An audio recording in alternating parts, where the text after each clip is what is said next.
Jesus' name, let angels prostrate fall. Bring forth the royal diadem and crown him Lord of all. Bring forth the royal diadem,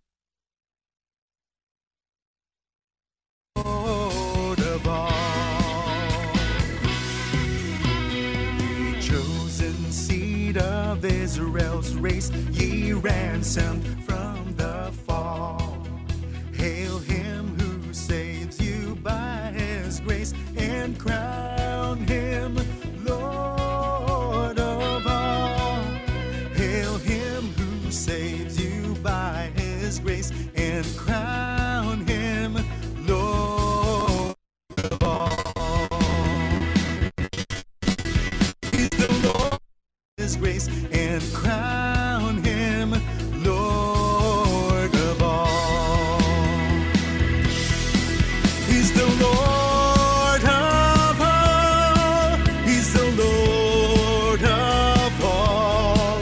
He's the Lord of all. Jesus is the Lord of all. The Lord of all.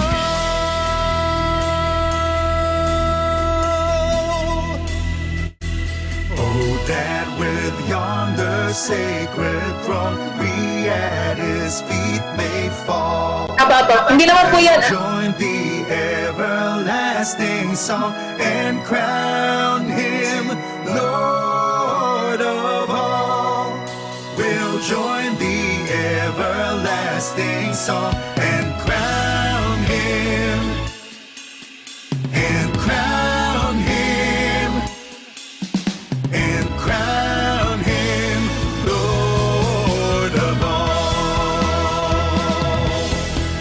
He's the Lord of all. He's the Lord of all. He's the Lord of all. Jesus is the Lord of all. He's the Lord of all. He's the Lord of all. He's the Lord of all. Jesus is the Lord of all. The Lord of all.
Ako po si BJ Sebastian. Isang makasalanan po na niligtas ng Panginoong Hesukristo at binigyan ng isang bagong pag-asa. Yun po ang ating pag-uusapan, A Praiseworthy Hope. Yan po ang title ng ating mensahe magmula sa salita ng Diyos ngayong umaga. Babasahin ko po muna yung teksto na ating pagbabasihan at babasahin ko po sa English Standard Version. Romans 15:13. Ito po yung binasa kanina din ng ating chairman na si Brother James Tioco.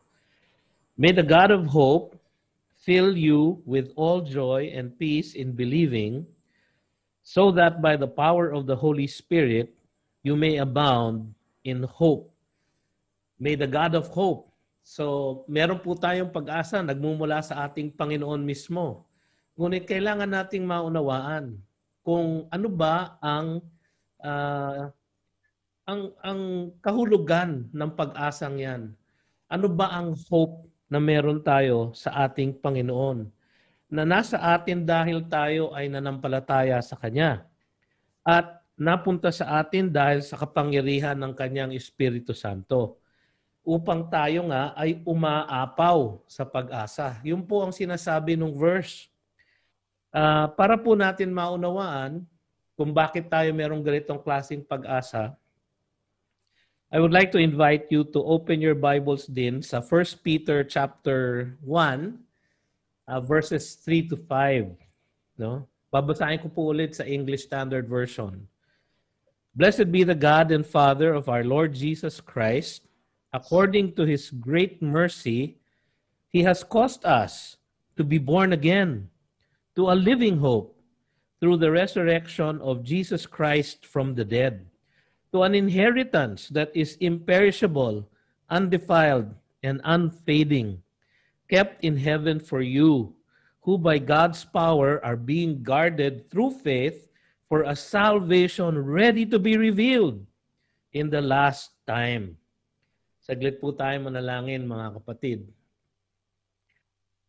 Panginoon, sa inyo po nagmumula ang aming pag-asa, ang aming buhay na pag-asa.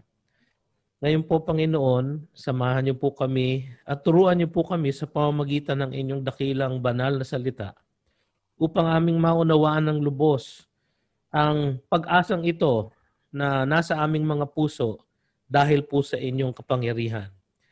Pagpalain niyo po ang aming oras ngayong umaga sa pangalan ni Jesus. Amen.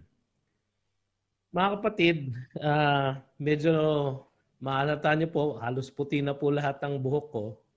Nung first time ko pong makinig sa FEBC, sa DZAS 702. No?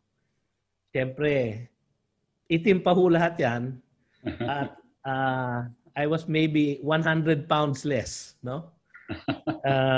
Dahil po ako ay lumaki sa pakikinig, no, sa DZAS. Nagumpisa po ang tatay ko po, the late Reverend Bienvenido Sebastian, ay naging tapat na tagapakinig. Kaya nag-uumpisa ang araw ng aming pamilya, maririnig na namin sa umaga at yun ang gumigising sa amin, ay yung hardin ng panalangin ni Pastor Esong Marcelo. No? At sabay-sabay po kami nakikinig niyan habang ang aming pamilya ay mananalangin pagkatapos nun. So bago pa kami kumain ng agahan, ang agahan po namin ay si Pastor Esong. And through the day, nakabukas po sa 702 ang aming radyo sa bahay. Parang nga hong walang ibang parang Phoenix na ho ng tatay ko yung dial at doon na ho nakatuon. At sa buong maghapon, yun po ang aming naririnig. No? In fact, the first time po na ako ay nabiyayaan na malagay sa radyo, no? Ay sa 702 po DCAS. No? In-interview po ako ni Pastor Mike Lacanilaw. No? Ako po ay high school sa isang programa na baka hindi nyo na naaalala. TAMI. No? Teens are most important. No? So, teen pa ho ako noon. No? So, ganun po kaaga ang aking exposure sa DZAS. Tapos nung ako po ay naging pastor, noong 1988, 27 years old po ako. Wala po akong seminary education, kaya nangangapa. Ang naging education ko po in theology and in preaching ay katulad po na sinabi ni Ate Perry kanina, yung pong mga programa sa gabi, no? Nag-uumpisa po kay Dr. Warren Wiersbe sa Back to the Bible, tapos si Chuck Swindoll sa Insight for Living, tapos si Dr. John MacArthur sa Grace to You, tapos si Dr. Charles Stanley, no? Tapos hanggang sa gabi sa Through the Bible with J. Vernon McGee. Tapos matatapos po yon sa Haven of Rest. At pagkatapos po ng Haven of Rest, rest na po ako, matutulog na po ako. Iyan po ang aking theological education. At utang ko po lahat yan sa DZAS. Kaya po, naging importante sa atin ang salita ng Diyos sapagkat ito ang nagbibigay ng pag-asa sa ating lahat. Si Peter, he wrote this epistle, yung ating binasahan kanina, as a letter to the elect exiles, sabi niya, chosen for eternity to be with God in heaven, but strangers in the world. Yung pong ibig sabihin ng elect exiles, strangers in the world sa ibang salin ng Biblia. And this is the motivation for living for God in the face of suffering and persecution. Tayo po ay nasa gitna niyan ngayon.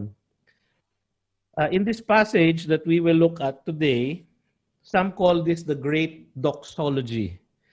It's a timeless praise song addressed to God for the wonderful salvation that He has blessed us with, who are among His elect exiles.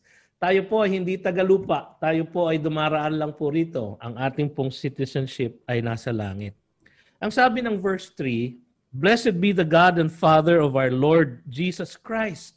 Yung pong salitang blessed ay isang papuri. Ibig sabihin po ay someone who is inherently worthy to be praised. Lahat po ng sulat sa mga epistles sa New Testament, madalas po nag-uumpisa sa ganyang klaseng doxology.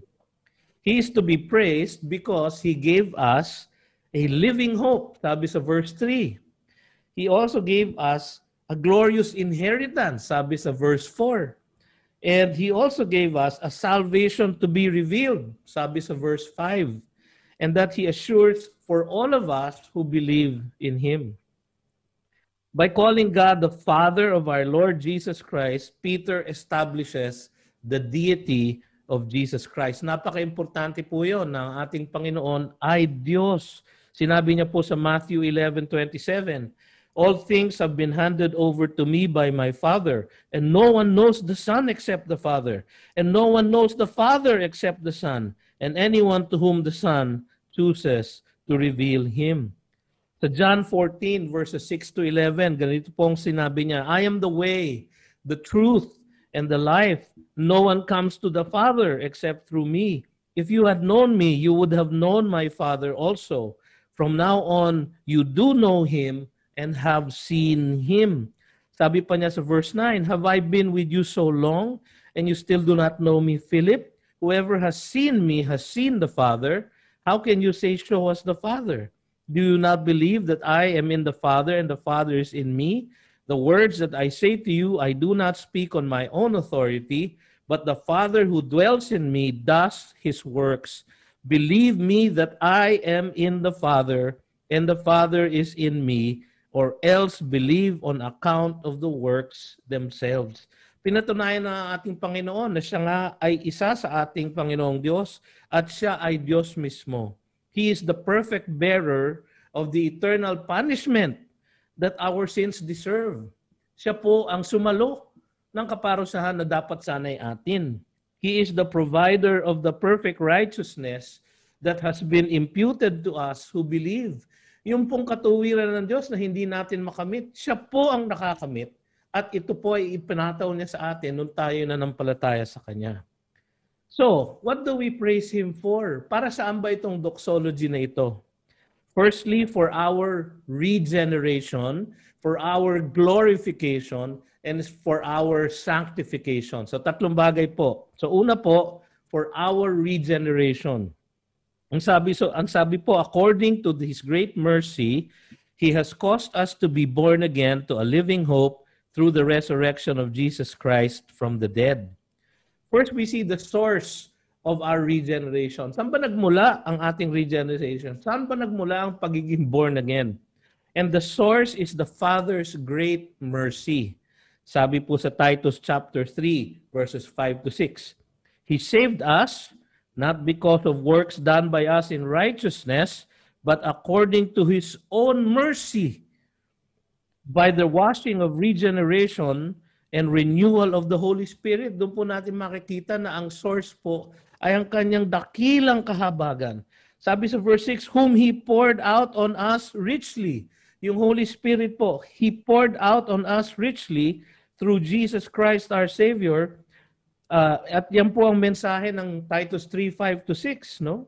Sa Ephesians 2, 4 to 7, ako paborito ko po ito. Ang sabi doon ganito, but God, kasi sabi po dun sa naunang verses, we are dead in our transgressions and sins.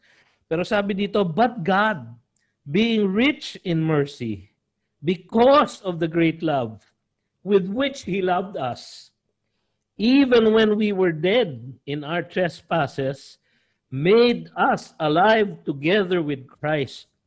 By grace you have been saved, and raised us up with Him, and seated us with Him in the heavenly places in Christ Jesus, so that in the coming ages He might show the immeasurable riches of His grace in kindness toward us in Christ Jesus. Mga kapatid, ang salvation po ay nagmumula sa puso ng ating Diyos. Ang salvation po ay nagmumula sa kanyang dakilang kahabagan. He is the initiator of our redemption. Hindi po tayong gumawa ng ating kaligtasan. Ang Diyos po ang nag-umpisa ng lahat. He is the source. Then we see the means, which is the Spirit's regeneration. Ang sabi sa 1 Peter 1:23, since you have been born again, no, not of perishable seed, but of imperishable, pakinggan niyo po to, through the living and abiding Word of God. Ganun po tayo na born again, hindi po ba? Nung marinig natin ang salita ng Diyos. Marami po sa atin, narinig natin yan sa pamamagitan ng DCAS ng 702 o 98.7 DCF-EFM. Napakinggan natin ang salita ng Diyos at dahil doon tayo po ay binuhay na maguli ng ating Panginoong Jesus. It means to be a child of God. Sabi sa Galatians 3:26, for in Christ Jesus you are all sons of God through faith, dahil po sa pananampalataya. It means to be born of God. Sabi po sa John 1:12, alam niyo po itong verse na to. But to all who did receive Him, who believed in His name, He gave the right to become children of God. Children of God. Pero meron pong magandang qualification. Sa susunod na verse po, ang sabi, who were born not of blood, hindi daw po tayo Kristiyano dahil sa dugo, dahil sa ating pinanggalingang mga magulang. Nor of the will of the flesh, nor of the will of man. Hindi dahil sa ating desisyon o dahil sa ating paghihikayat. But of God. We are born of God, born from above, born from heaven. Ganyan po nag-uumpisa ang ating regeneration. And we are born from above to be a new creation. Hindi po ba? Sabi sa 2 Corinthians 5:17, therefore, if anyone is in Christ, he is a new creation. The old has passed away, and behold, the new has come. Lahat po tayo ay ipinanganak na maguli ng ating Panginoon. That is the means. Pangatlo po, the mediator, the Son's resurrection. Sabi sa 1 Corinthians 15:21-22 ay ganito. For as by a man came death, by a man has come also the resurrection of the dead. Sino yun? For as in Adam all die, so also in Christ shall all be made alive. Tayo po ay binuhay na maguli sa pamamagitan po ng resurrection ng ating Panginoong Hesus. God's justice was satisfied by His sacrificial death. Pinagbayaran po ng ating Panginoon sa krus ang lahat ng ating pagkakautang na hindi natin kayang bayaran sa Diyos. Our debt is paid and His righteousness is ours. Yung po ang nakakagilagilalas na katotohanan. His righteousness, Ang katuwiran mismo ni Kristo Jesus ay napataw po sa atin dahil sa ating pananampalataya sa Kanya. At yung pong pananampalataya, yun, sabi natin kanina, sino po ba ang source nun? Ang source nun ay ang ating Diyos. Siya din po ang nagbigay ng pananampalataya sa atin upang ating upang tayo manampalataya kay Jesus para sa ating kaligtasan. Secondly, we praise Him for our regeneration, then we praise Him for our glorification. Tingnan niyo yung verse 4. To an inheritance that is imperishable, undefiled, and unfading, kept in heaven for you. Wow! Kept in heaven for you. Isang mana, no? Imperishable, undefiled, and unfading. It's a glorious inheritance, no?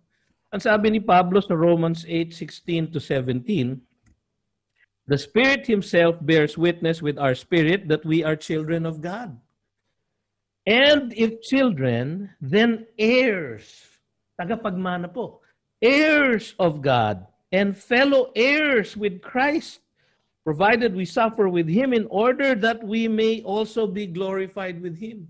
Kung tayo po mga kapatid ay nagdurusa ngayon dahil sa pandemyang ito, kung tayo po ay nagdurusa dahil tayo inaalipusta dahil sa ating pananampalataya, meron po tayong inaasahan na glorious inheritance po mga kapatid dahil sa kay Kristo Jesus. Galatians 4:7 po ang sabi, so you are no longer a slave. Hindi na po tayo napapaalipin sa ating kasalanan sapagkat tayo po ipinalaya na niya. But a son, anak po tayo ng ating Panginoon. And if a son, then an heir through God. Tagapagmana ng lahat ng kanyang ibibigay sa atin. At ano ang mamanahin natin? Ang sabi dito, imperishable. Will never decay. Hindi masisira, hindi mapapanis, hindi malalaos. Undefiled. Free from any uncleanness. Purong-puro. Unfading. Forever fresh. New every morning, sabi ng Lamentations 3:23. New every morning, unfading, forever fresh. Yun po ang ating glorious inheritance. And it is assured for us in heaven. Si Pablo po, bago po siya namatay, sabi niya sa 2 Timothy 4:8, henceforth, there is laid up for me the crown of righteousness, which the Lord, the righteous judge, will award to me on that day. And not only to me, but also to all who have loved His appearing. Bakit po kaya ganun kalakas ang pag-asa ni Apostol Pablo? Kasi sinulat po niya sa Ephesians 1:11-14 ang ganito. In Him, in Christ, we have obtained an inheritance, having been predestined according to the purpose of Him, who works all things according to the counsel of His will, so that we who were the first to hope in Christ might be to the praise of His glory. Napakaganda pong katotohanan na ang ating pong kaligtasan ay para sa Kanyang kalwalhatian, hindi po para sa atin. Para sa Kanyang kalwalhatian, pero nagbebenepisyo po tayo. Sabi sa verse 13, in Him, you also, when you heard the word of truth, the gospel of your salvation, and believed in Him, were sealed, tinatakan, sealed with the promised Holy Spirit. Tapos sabi sa verse 14, who is the guarantee? Guarantee, yung pong salitang guarantee na yon, kung itatranslate po natin in financial terms, earnest money, unrefundable deposit, hindi na babawiin, tiyak na matutupad. Guarantee of our inheritance until we acquire possession of it to the praise of His glory. Napakaganda pong assurance. Kaya naman sabi ni Pablo, nung siya'y malapit na mamatay, hinihintay ko na ang aking matatanggap na reward sa langit sapagkat ang aking Panginoon ang nag-secure ng reward na yan. Pangatlo po at huli, it is for our sanctification that we praise Him. Verse 5, who by God's power are being guarded through faith for a salvation ready to be revealed in the last time. Napakaganda po mga kapatid. Who by God's power? We have a powerful guard. Ang nag-guard po ng ating salvation ay hindi tayo. Kasi kung ang ating pong salvation ay dependent po sa atin, ay kakabahan po ako dahil tayo po ay marupok. Hindi ba? Tayo po ay hindi palaging tapat. Hindi ba? Madalas po tayo lumiliko, madalas po tayo naliligaw, madalas po tayo natitisod, nadadapa. Kaya kung ang ating salvation po ay nakasandig lamang po sa ating kalakasan, ay naku, nakakaawa po tayong higit. Ngunit siya ang nag-guard, nagbabantay sa ating kaligtasan. Sabi niya sa John 10:28, sabi ng ating Panginoong Hesukristo, I give them eternal life. No? Ang konteksto po nito, sabi niya, I am the good shepherd and my sheep know me. So sabi niya, I give them eternal life. Yung kanyang mga tupa, yung mga sumusunod sa kanya, yung mga nananampalataya sa kanya. And they will never perish. Never po. They will never perish. Isang assurance po sa atin lahat. And no one will snatch them out of my hand. Kamay po ng ating Panginoong Hesukristo, malakas na po yun. Dinagdagan pa ho niya, sabi niya sa verse 29, My Father, who has given them to me. Alam niyo po ba na tayo po ay isang regalo ng Diyos Ama sa Diyos Anak. Meron po silang napakagandang pag-iibigan sa isa't isa. At tayo pong lahat na naligtas ay regalo ng Ama sa Anak. Sabi ng Panginoon, who has given them to me? And my Father who has given them to me is greater than all, and no one is able to snatch them out of the Father's hand. So we are in the Son's hand, we are in the Father's hand. A double grip of security. Paano po tayo mawawala dyan? We have a powerful guard. Kaya sabi ni Pablo sa Philippians 1:6, and I am sure of this, sabi niya, that He who began a good work in you will bring it to completion at the day of Jesus Christ. Tiyak po siya. Sigurado po siya sapagkat ang nagbabantay po ay ang ating Panginoon. And it is a sure salvation. Sigurado po, sabi po ng ating Panginoon sa John chapter 6 verse 39, and this is the will of Him who sent me, that I should lose nothing of all that He has given me. Kasama po tayo doon. But raise it up on the last day. Tiyak po ang ating Panginoon. Sa Colossians chapter 3 verse 4, ang sabi ni Pablo, when Christ who is your life, si Kristo po ang ating buhay. Wala po tayong buhay apart from Him. When Christ who is your life appears in glory, then you also will appear with Him in glory. Sa kalwalhatian, kasama po tayo ng ating Panginoon. We have a sure salvation.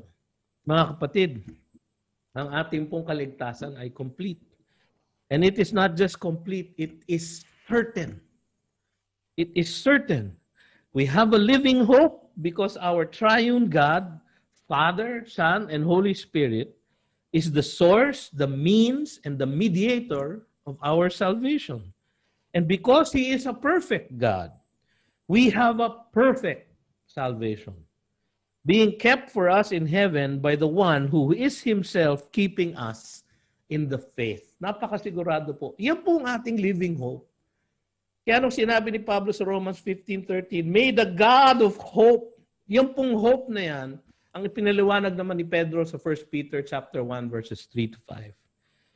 We have a living hope. There is every reason for us to live our lives in faithful obedience to Him. Sabi po sa 1 John chapter 3 verses 2 to 3, Beloved, we are God's children now. Ngayon pa lang po, anak na po na tayo ng Diyos. Tagapagmana na po tayo niya. We are God's children now. And what we will be has not yet appeared. Hindi po natin alam kung ano ang ating forever na insura. No? Ako, ang panalangin ko po, sana naman po medyo maganda-ganda kaysa dito. No? Sana po pagpunta ko sa langit, medyo mas gwapo ako ng konti. No? At medyo mas payat dito. No? Sana po lahat ng aking excess adipose tissue ay mawala na. No? Pero mga kapatid, sabi niya, what we will be has not yet appeared, but we know that when He appears, we shall be like Him, because we shall see Him as He is. Yan po ang ating living hope. We shall see Him as He is. And everyone who thus hopes in Him purifies himself as He is pure. Mga kapatid, in this time of crisis, let us be bearers of hope. because we have a living hope. Let us not worry about losing what we have in this life. Bakit naman? Because we have a glorious inheritance, imperishable, undefiled. Let us not be afraid even of losing our lives because we have a salvation that is complete and certain. Mga kapatid, isang taon na pong nakakaraan nang ang aking ama ay kinuha na ng Panginoon sa gitna po ng pandemya. Siya po ay hindi po namin nakita, hindi po namin nakausap. Umuwi po siya sa langit, no? Sa kanyang tapat na paglilingkod sa Panginoon. At dahil po sa kagandahang loob ng ating Diyos, ang aking ama po ay nasa langit ngayon. Hinihintay niya na po kami. He is already enjoying His living hope. Marami po kami mga kasama sa church namin na namatay, mag-ama, magkapatid, mag-asawa. Merong iba na buo-buong pamilya ay lahat nalagutan ng hininga dahil sa pandemyang ito. Nakakatakot po. No?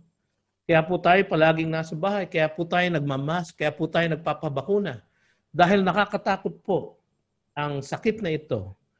Ngunit tayo po na merong buhay na pag-asa. Wala po tayong dahilan na matakot sapagkat ang ating Panginoon ang nagtitiyak sa atin na ang ating living hope ay certain. Ang ating salvation is sure. Kaya mga kapatid, sana po yung mensaheng yan ay itaim natin sa ating puso't isipan upang sa araw-araw sa ating pagharap sa mga paghihirap ng ating buhay ay tayo ay maging bearers of this living hope. Huwag po natin palalampasin ang isang araw na hindi tayo nananalangin para sa mga taong hindi pa nakakakilala sa Kanya. Na hindi tayo nakikipag-usap sa mga taong hindi pa alam ang mabuting balita ng kaligtasan. Na hindi natin na-share ang gospel sa lahat ng kailangan marinig ito. Mga kapatid, yan po ang misyon ng FEBC. Ang misyon po ng FEBC ay walang iba kundi ang Great Commission. At yan po ang ating misyon habang tayo narito sa lupa. Meron po tayong living hope. Hindi po ba mas maganda kung mas marami pa sa ating mga kasama dito ang magkaroon din ng ganyang buhay na pag-asa? Tayo po ay manalangin. Panginoon, marami pong salamat sa iyong mensahe sa amin ngayong umaga. Nawa, ito ay magbigay ng paghihikayat sa amin at ng pag-asa at ng kaaliwan upang sa lahat ng bagay, Panginoon, ay magkaroon kami ng isang tunay na buhay at tiyak na pag-asa. Sa lahat ng papuri, Panginoon, dito sa 73rd anniversary ng FEBC, wala po kaming inaangkin na kahit na anong kredito sa lahat ng nangyari sa FEBC sapagkat sa iyo lahat ang kapurihan dahil ikaw lahat ang gumawa ng lahat ng ito. Nasa iyo ang papuri, Panginoon, sa pangalan ni Jesus. Amen at amen. At kami po nagpapasalamat sa pagkakataon pong ito. Ako po pumapasok ngayon. Unang-una, pasalamatan si Treasurer, si BJ Sebastian sa kanyang salita galing sa salita ng Diyos na nagpapalakas nga po sa atin. At yung message ni Pastor BJ, yun yung message na walang tono, nandun yung meat. Talagang nakikita natin na sa salita at sa gawa ay lumalabas ang overflowing hope ng Panginoon para sa ating lahat. At sana po kayo rin ay nabigyan ng encouragement dun po sa ginagawa natin sa First Response Radio. Alam niyo po, marami sa atin, nakikinig lang tayo sa radio at tayo po'y napagpapala pero hindi po natin akalain na mayroon palang lumalabas na mga ministeryo na gumagalaw para po sa disaster. At marami po tayong mga kasamahan. Sabi nga ni Kuya Efren, si Joe Alabastro na po, isa ho yan sa mga nagpa-frontline sa atin pagdating dito sa First Response Radio. It is a way na ginagawa namin on the ground. Kasi hindi po sabi namin, communicating Christ online, sa radio, sa internet, on air, sa radio, at on the ground. At isa po yan sa ginagawa natin. Dahil lalong-lalo na po sa kapanahunan ngayon ng pandemya o disaster, ang communication po ay isang tulong. Communication is aid at gusto po nating itanghal yan. Patuloy niyo pong ipanalangin, itaas sa panalangin ng FEBC sa ating mga gawain. Mayroon po tayong pinakabagong radio station na magbubukas po sa hopefully po sa end of June o di kaya naman sa pagbukas ng Hulyo. Yan po ang ating DXGR sa Radio Gandingan sa Cotabato. So abangan niyo po 'yon, and it's just about to open. At marami pa po tayo ngayong kinakausap. Mayroon po tayong kinakausap sa pagkakataon makapagsimula po ng isang radio ulit sa Naga City. Sa Naga. Yan po isang tinitignan natin. At yung pong mga, sabi natin, yung mga binging lugar, yung deaf spots, ay patuloy po natin pupunuin. Mayroon pa po tayong 6 na lugar. Sa norte po, sa Ilocos, yan, wala pong regular na radio broadcast dyan.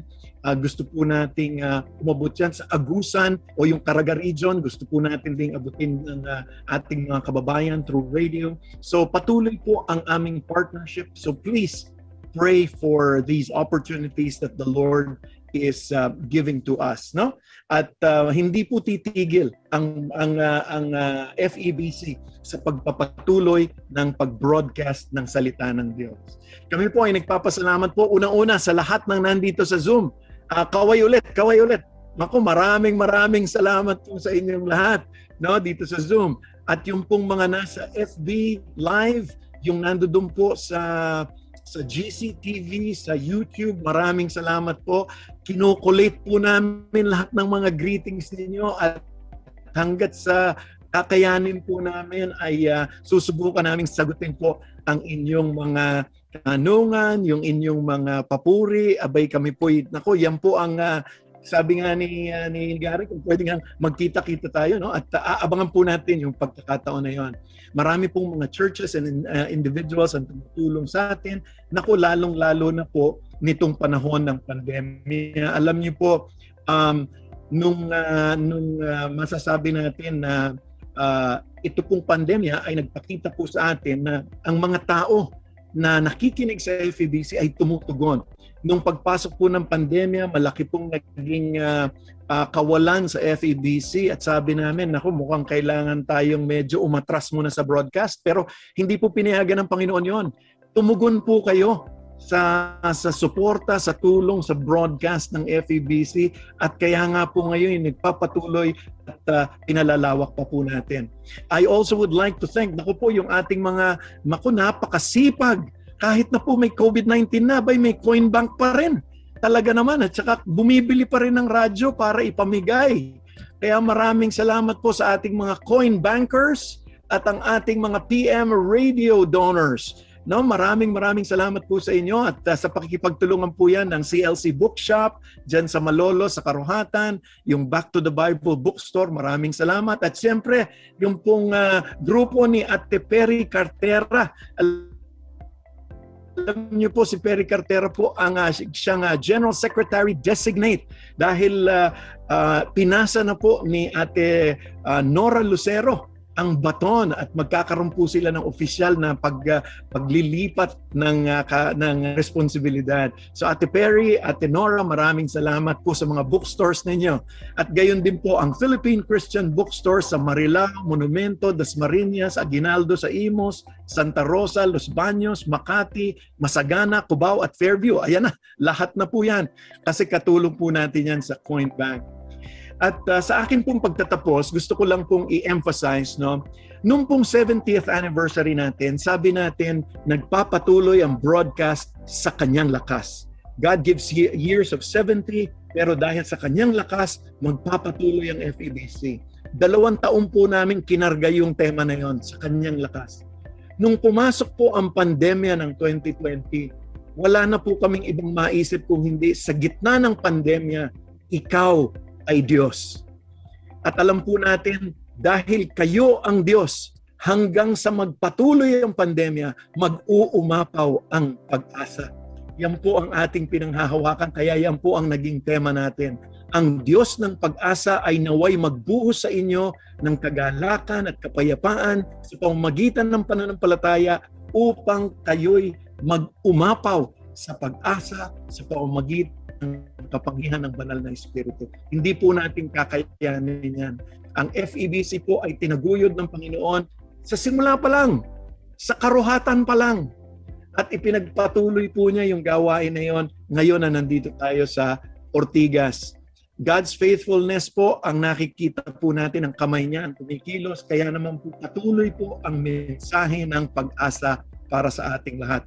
At yan po ay sa pakikipagtulungan ninyo, ng aming mga listeners, ng ating supporters, ng ating board of directors, na board of trustees na pinangungunahan ni James Tioco, at ng mga partners natin tulad niyan ng Philippine Council of Evangelical Churches ni Bishop Noel Pantoja at ng Philippine Bible Society ni Perry Cartera at ni Ate Nora Lucero. Kaya maraming salamat po sa inyong lahat.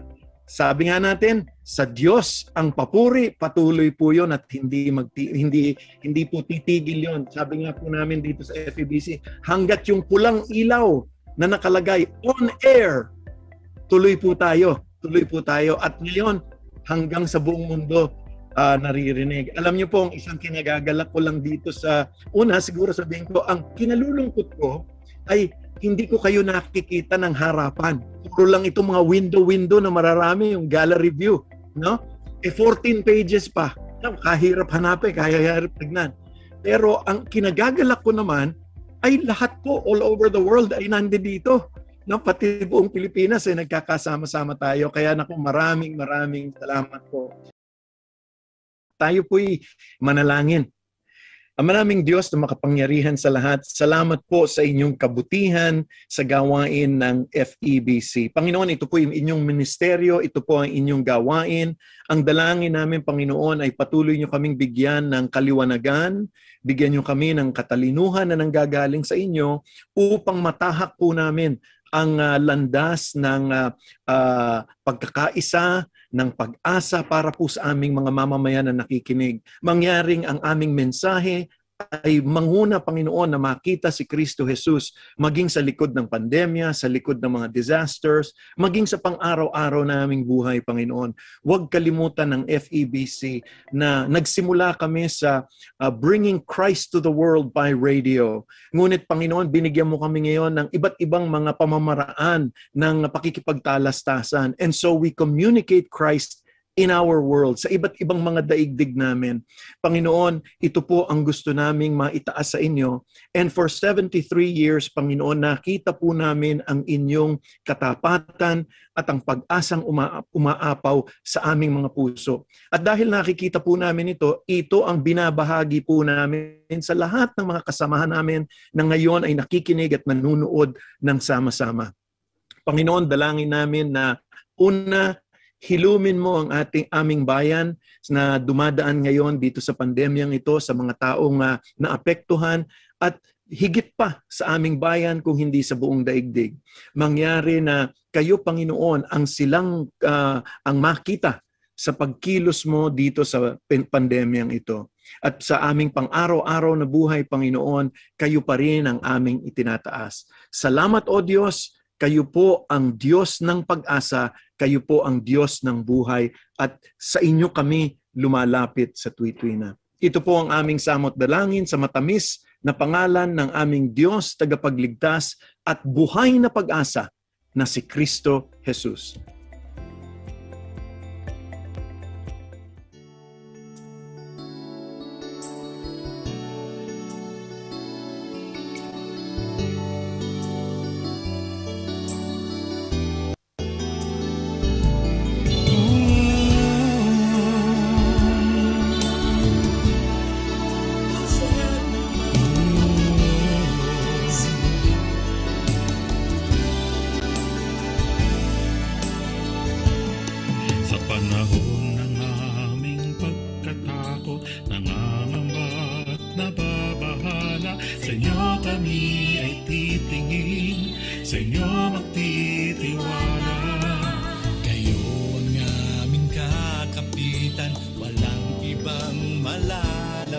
kapitan, gagawa ng himala at lubusan ng biyaya. Laban ito, Panginoon, kami umaasa lang sa iyo. Kayo ang may hawak ng buhay, sa inyo ang tagumpay. Laban ito, Panginoon, buong daigdig ay sumasamo. Kayo ang may hawak ng buhay, sa inyo ang tagumpay.